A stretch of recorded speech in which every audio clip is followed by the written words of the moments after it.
Evening. Welcome to House Group. We this week are studying the story of Jesus calming the storm in Luke chapter 8. So the disciples are on a boat in the Sea of Galilee and a huge storm comes down. They're freaking out. Meanwhile, Jesus is asleep in the stern. Well, eventually they wait till things kind of get really bad and then they decide, hey, wouldn't it be great if we woke up Jesus? So they begin to wake up Jesus. He wakes up, kind of just says, hey, hush, tells the storm to be quiet, and then immediately the storm just dissipates and everything is calm. And then you have this really weird thing happen. Jesus, who's normally incredibly sympathetic with people who are struggling, I mean, he's typically bending over backwards, showing grace to people. He sort of chides the disciples and he says, hey, where's your faith? And the question I want to ask tonight is, why does he speak so strongly to the disciples? Now, he does so in part because of their lack of faith, but in part too because of their tone.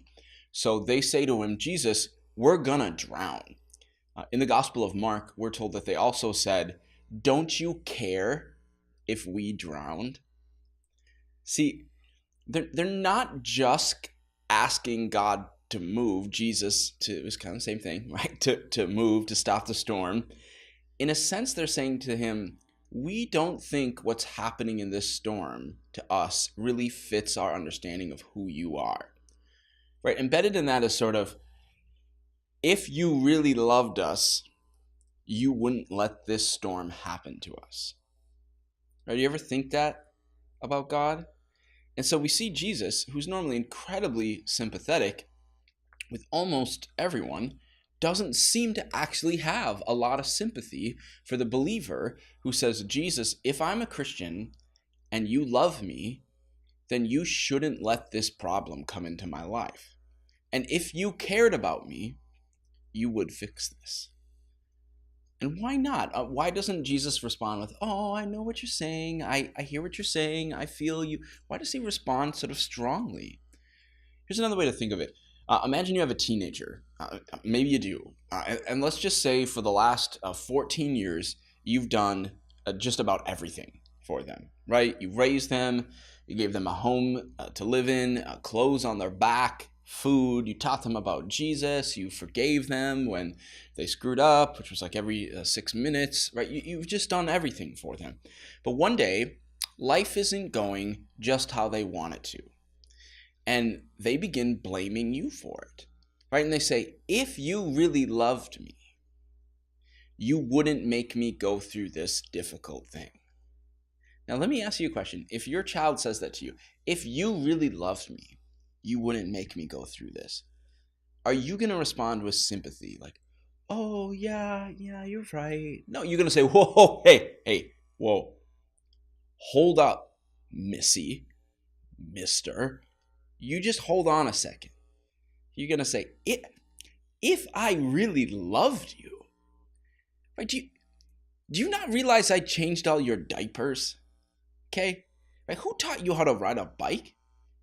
Who was there for you in third grade when you came home crying from school? See, and all of that is sort of embedded in Jesus' question. Where is your faith? When they say, don't you care if we drown? He's saying, where have you been the past year? Like, do you not remember what I've done for you in the last year or so? Or do you not remember how I loved you every day that we've been walking together, doing ministry together? Of course I care. Where's your faith? Of course I can deliver you. And tonight, I want you to know that he's saying the same thing to you, right? If you're crying out to him going, where are you? Why would you let this happen to me? That he's saying, do you not remember when I endured those 6 trials for you? Do you not remember when I hung on the cross for you?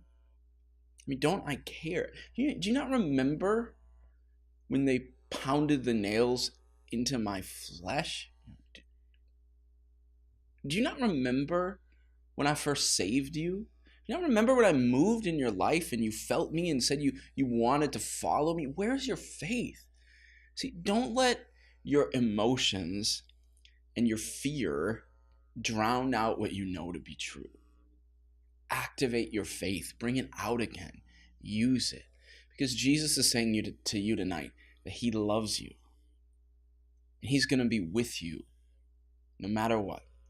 No matter what happens. Trust in him.